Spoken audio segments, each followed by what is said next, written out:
awal kegelapan. Malam itu udara di desa kecil di lereng gunung terasa lebih dingin dari biasanya. Angin berhembus dari arah hutan membawa aroma lembab tanah basah bercampur dengan bau bunga kenanga yang samar. Di pinggir sawah berdiri sebuah rumah reot dari kayu lapuk dan anyaman bambu yang sudah menghitam dimakan usia. Rumah itu sering menjadi bahan bisik-bisik oleh warga desa. Rumah Mbah Wangi, dukun tua yang diyakini menekuni jalan ilmu hitam sejak puluhan tahun. Di dalam rumah, lampu sentir bergoyang ditiup angin yang masuk melalui celah dinding. Cahayanya menimbulkan bayangan aneh di sekeliling rumah. Lantai tanah yang dingin dipenuhi bekas arang dupa dan ceceran cairan hitam pekat. Di sudut ruangan, sebuah kendi tanah liat berisi darah ayam hitam terletak di atas tikar usang. Mbah Wangi duduk bersila di hadapan dupa yang menyala. Asapnya menari perlahan naik ke langit-langit rumah.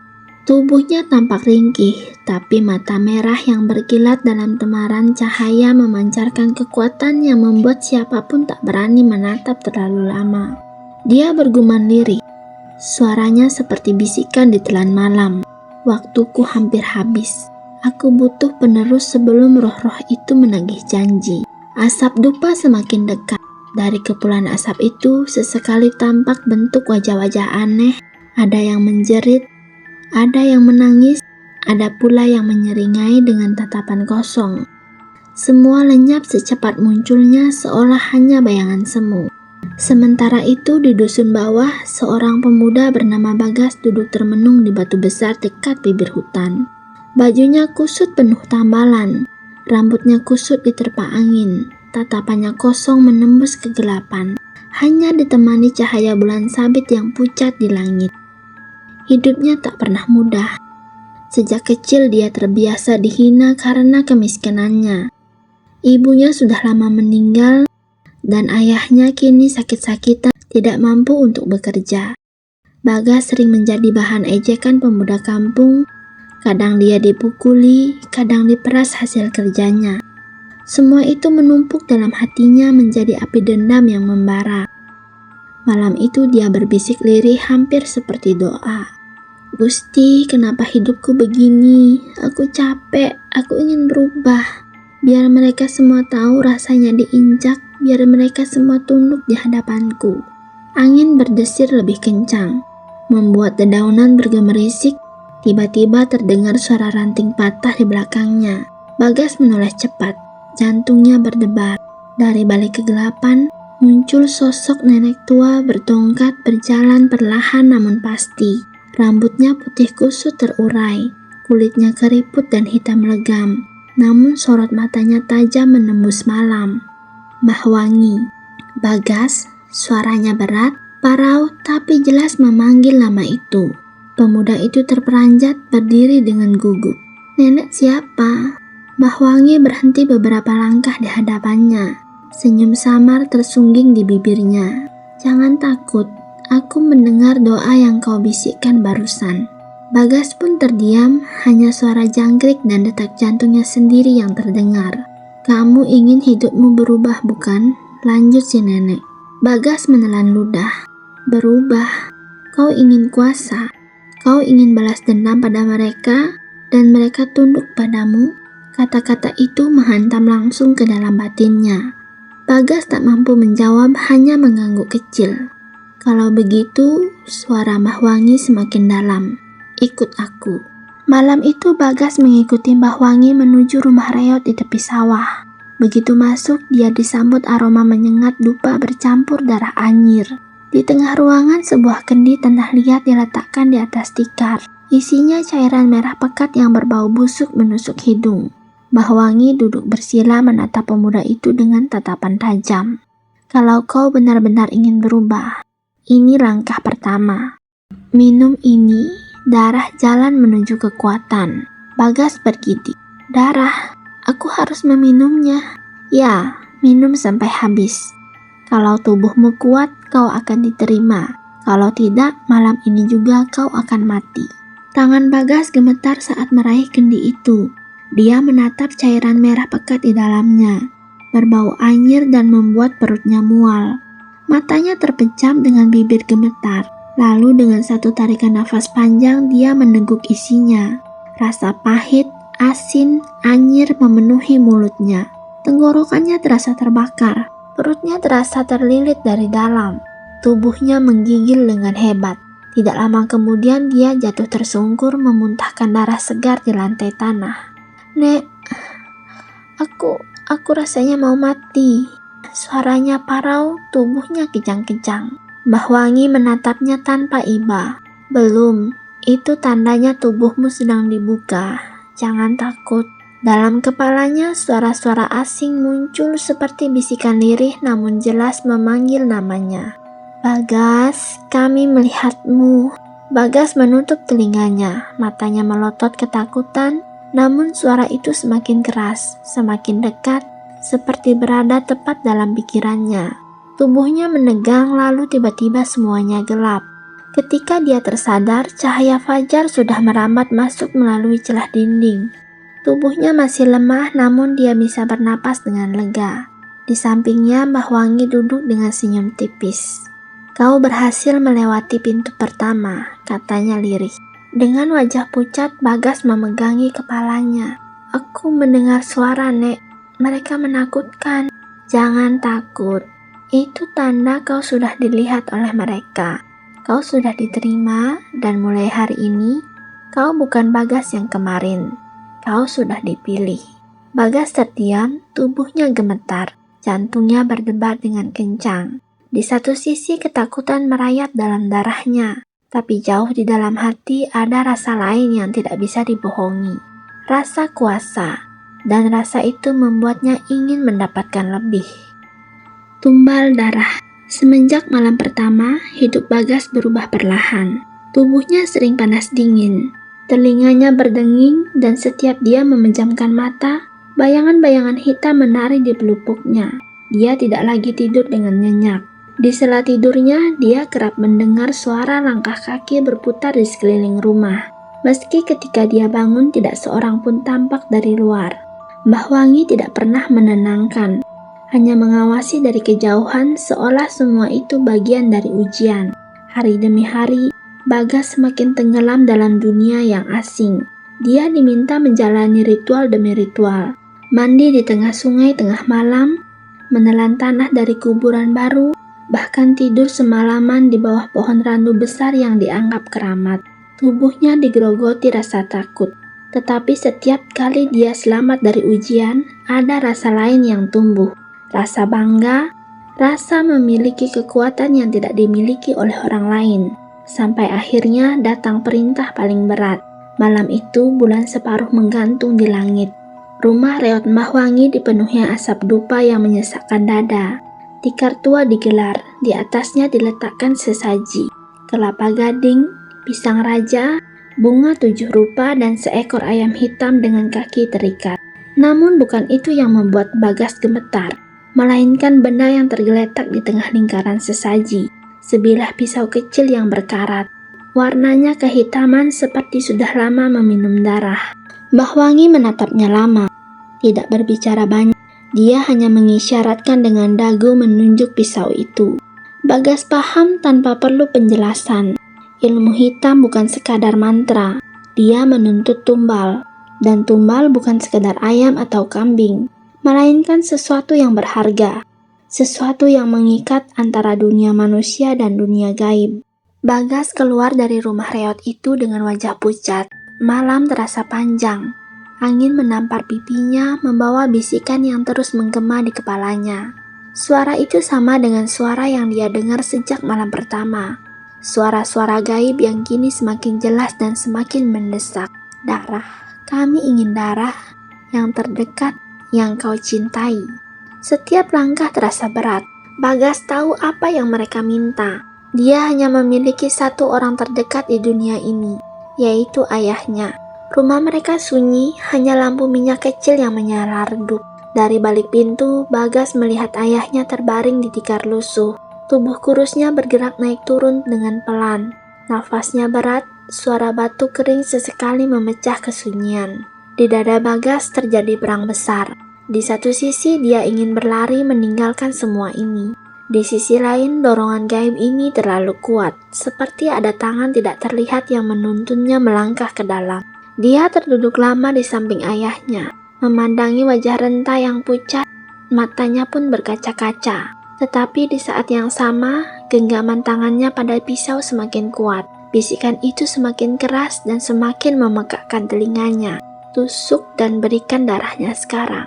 Air matanya jatuh membasahi tanah. Dalam sekejap, pisau itu menancap dan ayahnya hanya sempat mengerang lirik, lalu tubuhnya terdiam kaku. Darah pun mengalir deras membasahi tikar dan tangan Bagas yang gemetar. Dia menampung darah itu ke dalam tempurung kelapa, seperti yang diperintahkan. Bau anyir menusuk hidung bercampur dengan rasa mual yang menggunung di dadanya. Namun, di balik rasa ngeri, ada sesuatu yang aneh. Dadanya terasa lapang, tubuhnya lebih ringan seolah ada kekuatan besar masuk ke dalam dirinya. Malam itu dia kembali ke rumah Reot Mbah Wangi dengan langkah goyah. Tempurung berisi darah masih hangat di tangannya. Asap dupa semakin tebal membentuk gulungan hitam yang bergerak seperti makhluk hidup. Darah itu dituangkan ke dalam kendi. Asapnya mendesis, api kecilnya menyala sendiri.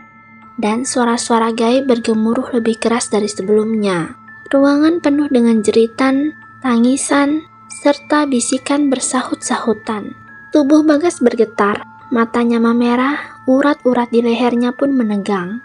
Dia merasa seluruh tubuhnya ditarik masuk ke dalam pusaran yang tidak terlihat. Saat itu dia tahu dia telah resmi melewati pintu kedua. Dia bukan lagi sekedar murid. Dia kini telah menukar darahnya sendiri untuk menjadi pewaris ilmu hitam. Namun di pojok ruangan, Mbah Wangi hanya tersenyum samar. Dia tahu malam itu bukan hanya darah yang ditukar. Jiwa Bagas pun sudah mulai direnggut oleh sesuatu yang lebih gelap. Bayangan pertama. Setelah malam tumbal darah itu, hidup Bagas sudah berubah. Tubuhnya memang terasa lebih ringan, tetapi tidurnya semakin tidak nyenyak. Setiap kali dia memejamkan mata, wajah ayahnya selalu muncul di antara kabut gelap. Wajah pucat dengan mata kosong dan darah menetes dari dadanya. Kadang suara batuk ayahnya terdengar di dalam kamar. Padahal dia tahu tubuh itu sudah terkubur di tanah belakang rumah. Di desa, kabar kematian ayah Bagas hanya dianggap hal wajar. Orang-orang tahu lelaki tua itu memang sakit-sakitan. Tak seorang pun curiga, tidak ada yang bertanya lebih jauh. Bagas justru mendapatkan simpati. Orang-orang menganggapnya yatim piatu yang kini sendirian. Namun simpati itu tidak akan bertahan lama. Perlahan bayangan kekuatan yang dia miliki pun mulai tampak. Beberapa hari setelah kematian ayahnya, seseorang pemuda kampung yang sering menghina dan memukul Bagas mendadak sakit keras. Awalnya hanya demam, tetapi tubuhnya kemudian membiru, kaku, serta matanya melotot setiap kali malam tiba.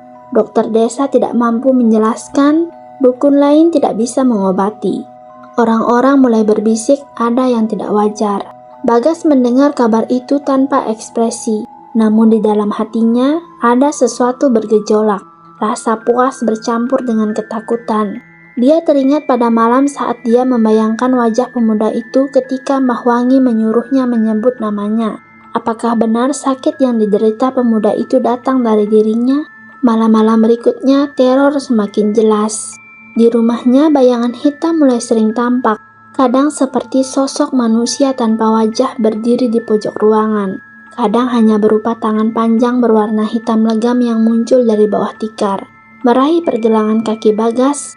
Dan dia kerap terbangun dengan tubuh penuh keringat dingin. Telinganya masih dipenuhi bisikan-bisikan samar. Di desa, orang-orang mulai merasa aneh dengan perubahan Bagas. Tatapannya kini selalu kosong. Matanya merah dan langkahnya berat seolah diiringi sesuatu. Anak-anak yang bermain di dekat rumahnya sering tiba-tiba menangis ketakutan. Padahal tidak ada yang tampak di mata mereka. Para orang tua mulai melarang anak-anak mereka untuk mendekat. Semakin hari, rasa takut itu berubah menjadi jarak. Orang-orang mulai menghindar, bahkan menyeberang jalan ketika Bagas lewat. Namun tak satu pun berani menyinggung langsung. Semua tahu cerita lama tentang Mbah Wangi. Dan kini mereka mulai mengaitkan Bagas dengan nama itu. Suatu malam saat hujan turun dengan deras, Bagas kembali mendatangi rumah reot Mbah Wangi. Api dupa menari menerangi wajah rentas sang dukun tua. Kali ini Bagas tidak lagi terlihat seperti pemuda biasa. Matanya merah, kulitnya pucat, dan di belakangnya samar-samar terlihat bayangan tinggi menjulang, seolah mengikuti setiap geraknya.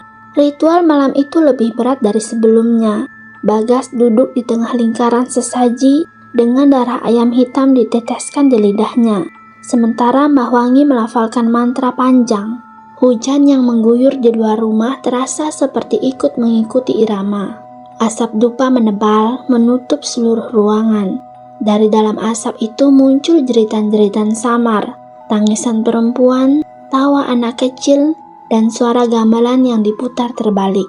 Bagas menutup telinga, namun suara itu langsung menembus ke dalam kepalanya. Tubuhnya menggigil, matanya mendelik, lalu darah segar keluar dari hidungnya. Saat itulah sesuatu berubah. Bagas merasakan tubuhnya membesar. Matanya melihat lebih dari sekedar ruangan kecil. Dia melihat desa dari ketinggian. Rumah-rumah kecil, sawah yang luas, dan cahaya samar dari lampu minyak. Tetapi di sela-sela pemandangan itu, dia juga melihat makhluk-makhluk yang tak pernah dia kenal.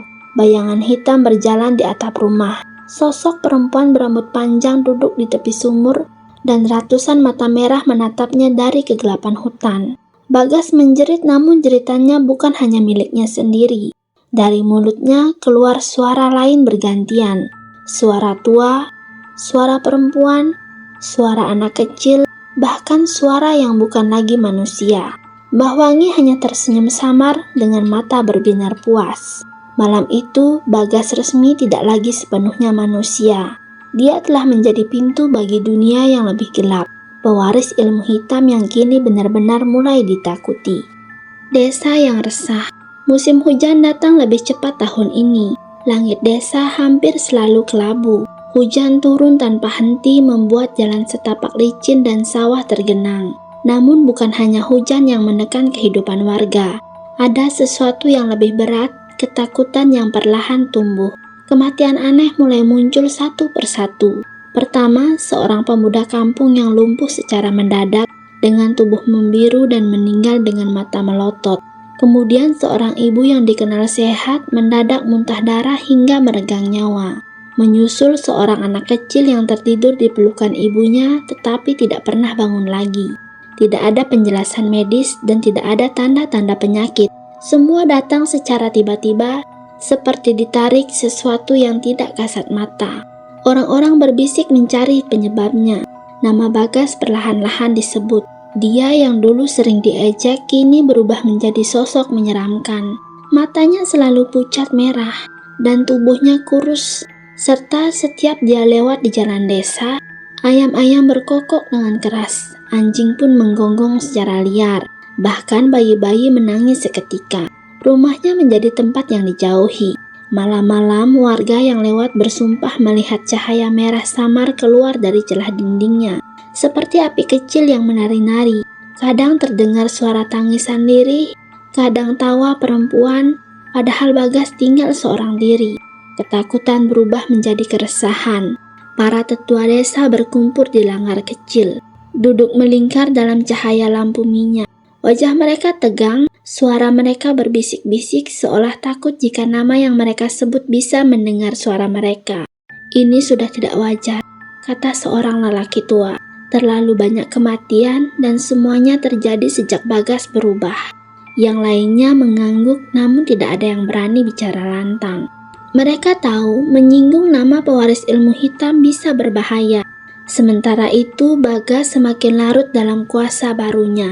Setiap malam dia habiskan di rumah reot Mbah Wangi, menjalani ritual yang kian berat. Kadang dia duduk berjam-jam di depan kendi berisi darah dengan mata kosong. Tubuhnya kaku sementara bayangan hitam bergerak di sekelilingnya. Kadang dia berdiri di tengah hujan deras dengan wajah mendongak ke atas, membiarkan petir menyambar langit sementara bibirnya melafalkan mantra yang tidak dikenal. Dalam dirinya sesuatu terus tumbuh. Setiap kali seseorang di desa sakit atau mati mendadak, tubuhnya terasa semakin ringan.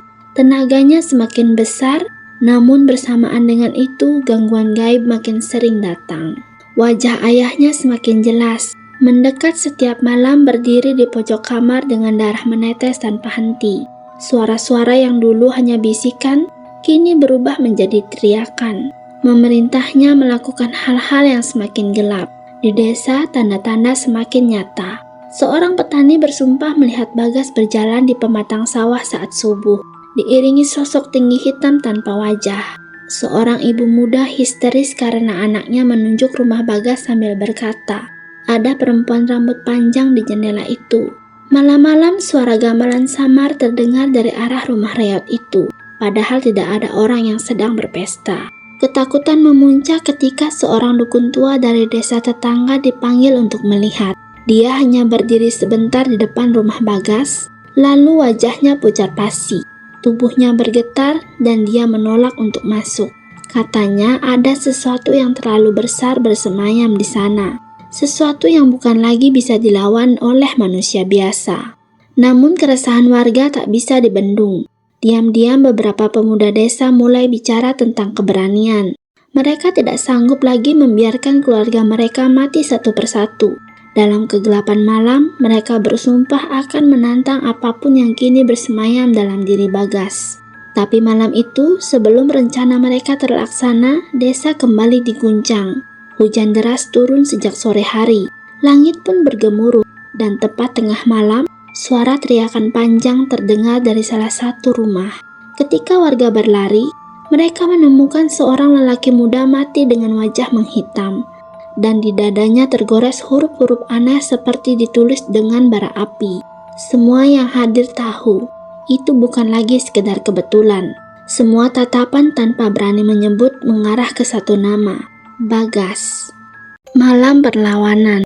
Langit desa malam itu terasa berat. Seakan awan hitam sengaja menggantung rendah di atas atap-atap rumah.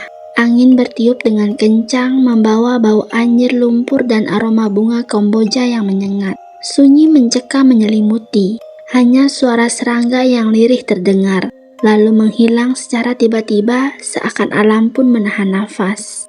Di rumah reot peninggalan Mbah Wangi, Bagas duduk bersila di depan tungku tanah liat. Api kecil menyala, namun asapnya berputar tidak wajar, menempel di langit-langit seperti kabut pekat. Di hadapannya, sebuah kendi besar berisi darah hitam pekat bergelembung pelan, mengeluarkan bau busuk menyengat. Bibir Bagas bergerak tanpa henti melafalkan mantra yang tidak lagi terdengar seperti bahasa manusia.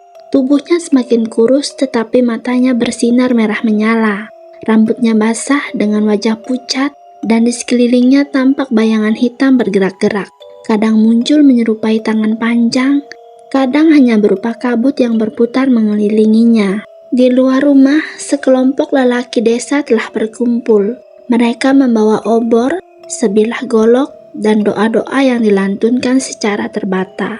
Di antara mereka berdiri seorang dukun sepuh yang terkenal sakti, dipanggil dari desa sebelah. Wajahnya keriput, tubuh gemetar, tetapi matanya penuh dengan tekad.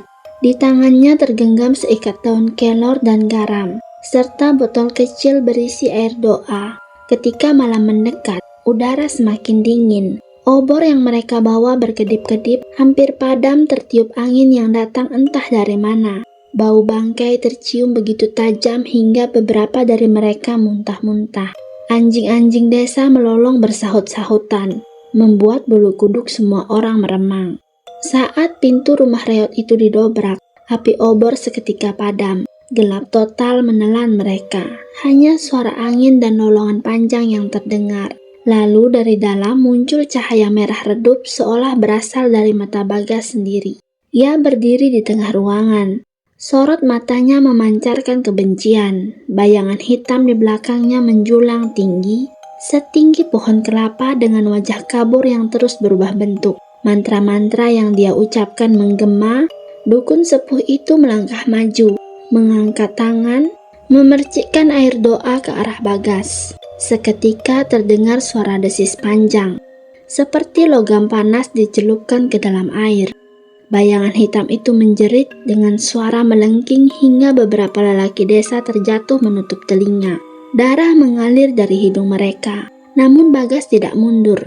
Dia mengangkat tangannya dan dari dalam kendi tanah itu melesat kilatan hitam, menghantam salah satu pemuda desa hingga tubuhnya terpental keras menabrak dinding dan mati seketika.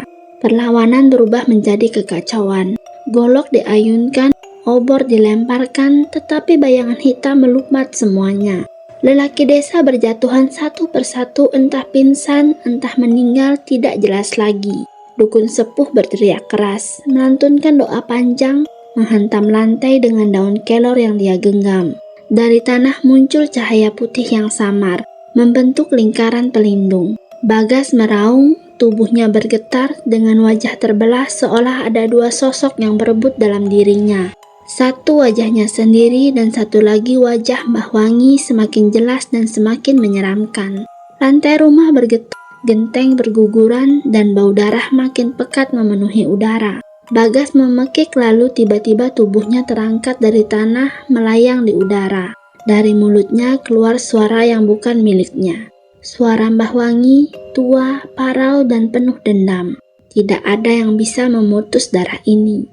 Namun cahaya putih dari doa sang dukun semakin terang. Bayangan hitam itu terhuyung menjerit panjang lalu meledak menjadi kabut pekat yang berhamburan ke seluruh desa. Bagas jatuh ke tanah dengan tubuh menggeliat keras lalu terdiam. Hening seketika.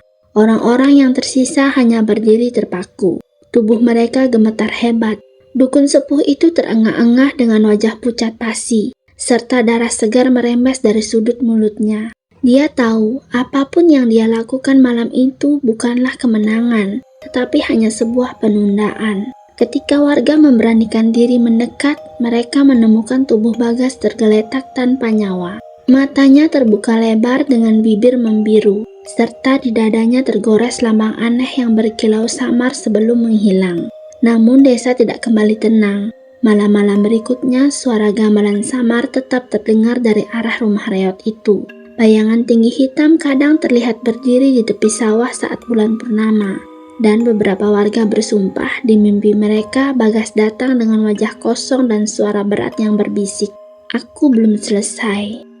Tahun-tahun berlalu, desa itu perlahan kembali menjalani kehidupan seperti biasa. Ladang kembali ditanami, anak-anak berlarian di tengah jalan, suara ayam dan sapi terdengar di setiap pagi. Namun tak seorang pun berani mendekati rumah reot peninggalan Mbah Wangi. Atapnya sudah runtuh, dindingnya dipenuhi lumut, serta pintunya tergantung miring, berdecit setiap kali angin melewatinya. Orang-orang menyebutnya rumah hitam, tempat di mana tanahnya tak pernah ditumbuhi rumput meski hujan deras mengguyur. Malam-malam tertentu, bau darah busuk masih menyeruak dari sana, begitu kuat hingga menusuk ke rongga hidung siapapun yang nekat melewatinya. Dukun sepuh yang dulu menahan amukan Bagas akhirnya wafat dengan cara yang aneh. Tubuhnya ditemukan kaku di depan rumahnya, matanya terbuka lebar, menatap langit dengan bibir membiru, serta di telapak tangannya tergenggam segenggam tanah basah. Sejak hari itu, orang-orang semakin yakin kutukan belum benar-benar hilang. Anak-anak desa sering dilarang keluar setelah maghrib, namun selalu ada cerita tentang mereka yang membandel. Beberapa mengaku mendengar suara gamelan sayup dari arah rumah hitam. Iramanya yang berat dan lambat membuat tubuh terasa lemas. Ada pula yang bersumpah melihat sosok lelaki muda berdiri di dekat sawah, mengenakan kain hitam lusuh dengan wajah gosong tanpa ekspresi. Mereka yakin itu adalah Bagas. Kisah paling menyeramkan datang dari seorang petani yang pulang larut malam. Dia melihat cahaya obor dari dalam rumah hitam, padahal tidak ada seorang pun yang tinggal di sana. Dari sela pintu yang terbuka, dia menyaksikan sosok tubuh duduk bersila, tubuh kurus dengan kepala menunduk. Di belakangnya bayangan hitam menjulang tinggi dengan wajah berganti-ganti. Kadang dengan wajah tua penuh keriput, kadang berwajah muda, dan kadang sama sekali tidak berbentuk. Petani itu jatuh pingsan di tempat, dan semenjak hari itu lidahnya keluh tidak bisa bicara lagi. Warga desa mulai berbisik-bisik bahwa ilmu hitam itu telah menyatu dengan tanah itu. Mereka percaya Bagas bukanlah mati, melainkan ditelan oleh warisan Mbah Wangi. menjadi bagian dari sesuatu yang lebih gelap. Dan benar saja, beberapa tahun kemudian, seorang bayi lahir dengan tanda aneh di dadanya. Guratan hitam samar membentuk lingkaran sama seperti yang pernah terlihat di tubuh Bagas sebelum dia mati. Bayi itu tumbuh dengan mata yang terlalu tajam, sering bicara sendiri dan kadang tertawa di tengah malam saat semua orang telah terlelap. Warga hanya berdoa, menutup mata, berharap kutukan itu tidak lagi menelan mereka. Tetapi dalam hati kecil mereka tahu bahwa pewaris ilmu hitam tidak akan pernah benar-benar hilang. Dia hanya menunggu untuk lahir kembali di darah siapapun yang dipilihnya.